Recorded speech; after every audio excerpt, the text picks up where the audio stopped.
मेरे चैनल को सबसे पहले देखने के लिए लाल बटन को दबाकर सब्सक्राइब करें, बेल आइकन की घंटी को दबाएं। भारत माता की, भारत माता की। कर्मचारी अधिकारी फेडरेशन, कर्मचारी अधिकारी फेडरेशन, हमारी मांगें, हमारी मांगें 34% महंगाई भत्ता, 34% महंगाई भत्ता, 7वें वेतनमान पर गृह भाड़ा भत्ता, 7वें वेतनमान पर गृह भाड़ा। सर, मैं आपसे जानना चाहूँगा, ये जो लड़ाई है जी, ये किस चीज़ के लिए है? जैसा कि सभी को विदित है कि पूरे हमारे छत्तीसगढ़ राज्य में कर्मचारी अधिकारी फेडरेशन के बैनर तले 25 तारीख से 29 तारीख तक निश्चितकालीन आंदोलन किया जा रहा है। इसमें हमारा 2 सूत्रीय मुख्य मांगे हैं। केंद्र के समान 34% महंगाई भत्ता और दूसरी मांग है 7वें वेतनमान के आधार पर गृह भाड़ा भत्ता। और अभी वर्तमान में हमारे छत्तीसगढ़ कर्मचारी साथियों को मात्र 22% जो है महंगाई भत्ता दी जा रही है और 6वें वेतनमान के अनुसार गृह भाड़ा भत्ता दी जा रही है।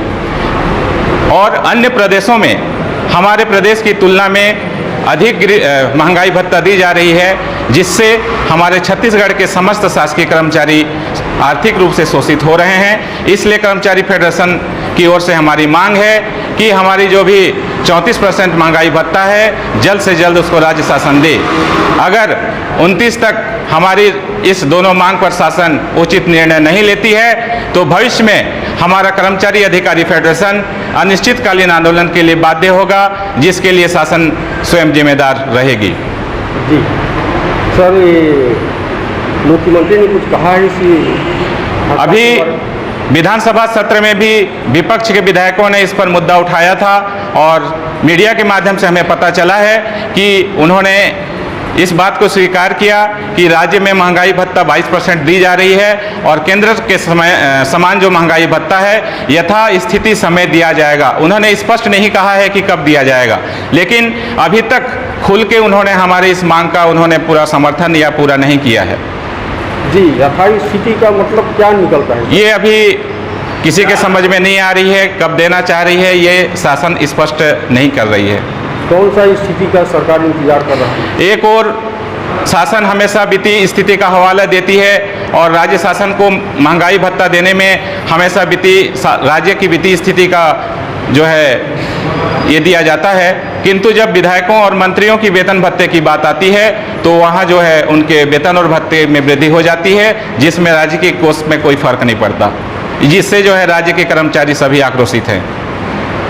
सर, ये लड़ाई मेरे ख्याल से छत्तीसगढ़ में पहली बार इतनी बड़ी लड़ाई हो रही है। हाँ जी हाँ, छत्तीसगढ़ कर्मचारी अधिकारी फेडरेशन के बैनर तले आज 70 से 75 कर्मचारी संगठन एकजुट होकर 2 सूत्रीय मांग पर पूरे प्रदेश में ब्लॉक स्तरीय धरना स्थल पर बैठे हैं और कल 29 तारीख को जिला स्तर पर रैली सह आंदोलन और धरना प्रदर्शन किया जाएगा। मुख्यमंत्री को संवेदनशील माना जाता है, क्या मुख्यमंत्री से आपको क्या उम्मीद है? अब देखिए, उम्मीद तो है और हम लगातार मांग कर रहे हैं और आज भी हम इस आंदोलन स्तर पर राज्य शासन से अपील करते हैं कि हमारी मांगों को संवेदनशील मुख्यमंत्री होने के फलस्वरूप वो जो है हमारी मांगों को जल्द से जल्द पूरा करे और सभी हमारे जो भी कर्मचारीगण हैं अपने कार्यस्थल पर लौटें और अपने अपने कार्य में संलग्न हों। धन्यवाद। सर, यहाँ पेंशनर संघ भी यहाँ पर हड़ताल में शामिल है। मैं जानना चाहता हूँ कि पेंशनर लोगों का क्या तकलीफ है? देखिए, यहाँ फेडरेशन का जो हड़ताल जो है चल रहा है, इनका मैं ज़ोरदार समर्थन कल कर ही दिया हूँ पेंशनर संघ की ओर से। और मेरे को अभी पेंशनर संघ के बारे में पूछा जा रहा है। देखिए, पेंशनरों को तो 17% दे कर के जो है ना सरकार चुप हो गई है। और हमारे बंधु लोग जो यहाँ उपस्थित हैं 22% मांग कर रहे हैं डीए का, और साथ में वेतनमान के अनुसार गृह भाड़ा भत्ता मांग कर रहे हैं। इनको जो है शासन को सहानुभूतिपूर्वक विचार करना चाहिए और दे देना चाहिए, क्योंकि कोई बहुत बड़ा मांग इसमें है नहीं। और मैं ये भी दिमाग में लाना चाहता हूँ कि माननीयों का जो वेतन भत्ते इतना अधिक बढ़ गए हैं, जिसको आप लोग पेपर में पढ़ सकते हैं जी। 70,000 80,000 रुपया अधिक मिलने के लिए जा रहे हैं, परंतु हमारे कर्मचारी बंधु को ये नाम मात्र का 5% 10% डीए मांगने के बाद भी जो है सरकार देने के लिए आनाकानी करती है।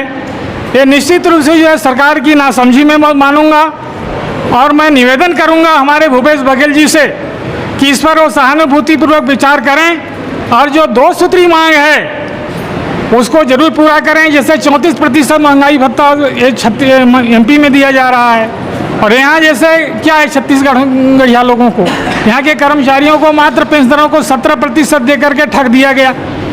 हमारे पेंशनर बंधु बहुत दुखी हैं, और पेंशनरों का मैं ये भी दुख बता रहा हूँ कि अंतिम पड़ाव होता है हम पेंशनरों का। हमारे पेंशनरों के लिए जो है ना जितना भी दे दे वो कम हम मानते हैं, लेकिन शासन नहीं मानती है। और हम निकट भविष्य में हम बृहत जो है ना हम लोग जो है ना आंदोलन करने के पक्ष में हैं। प्रांताध्यक्ष महोदय से मेरी चर्चा हुई है कि सितंबर माह में जो है हम पेंशनर संघ वाले भी करेंगे, और अभी मैं इनको समर्थन के लिए कल आया था, आज भी आया हूँ। मैं सरकार से जो है अनुरोध करता हूँ, भूपेश बघेल सरकार से अनुरोध करता हूँ कि हमारे जो फेडरेशन की मांगे हैं, 2 सूत्री मांग हैं, उनको यथाशीघ्र वो पूर्ति करे। पूर्ति नहीं करने पर जो इल्ज़ाम होगा उसको सरकार अच्छी तरह समझ रही है। बस मैं इतना ही कहूँगा कि किसी भी स्थिति में जो है ना इनकी मांगे पूरी होनी चाहिए, अन्यथा जो है हमारे कर्मचारी बंधु भी ये सारी चीज़ समझते हैं। बस मैं इतनी कहना चाहती हूँ। सर ये लड़ाई कितनी लंबी चलेगी? ये लड़ाई हम तो नहीं चाहते हैं लंबी चले, लेकिन यदि सरकार चाहेगी और हमारी मांगों को लेकर के अगर वो गंभीर नहीं रहेगी तो लड़ाई बहुत लंबी चलेगी, और तब तक चलेगी जब तक हमारी ये 2 सूत्री मांगें पूरी नहीं हो जाती। धन्यवाद।